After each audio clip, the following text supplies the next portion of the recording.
sư phụ我个唱那个做节目，听师傅话个啲人讲，古一佛的那要我读师傅，我那个故事那路路话曲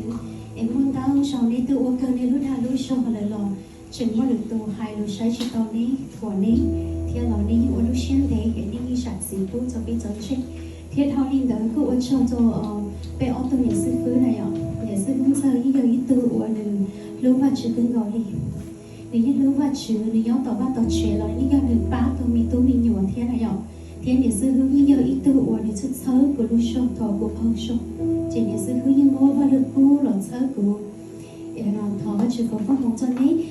của nhà ngô ít tôi và chữ cho lúc nhớ họ ở cái trái trong bé cho ý về cho hai tiền. Nếu như chữ uống lúc xuyên tờ thì nhau cho khó chỉ chọn trái cho nên tờ.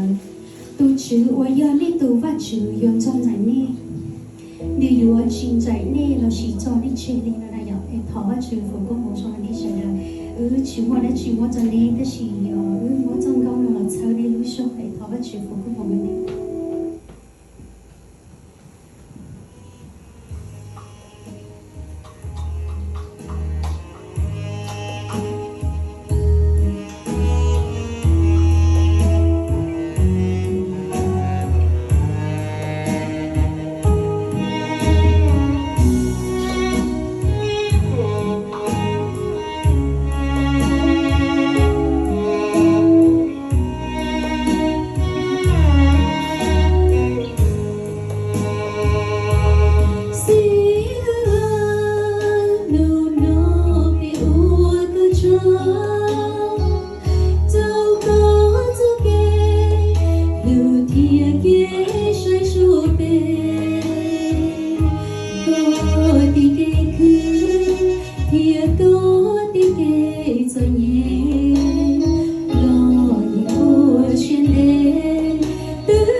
xia đồ ấy nữa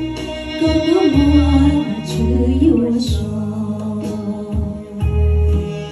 họ chữ của các con sao cho cái chữ sự yêu sầu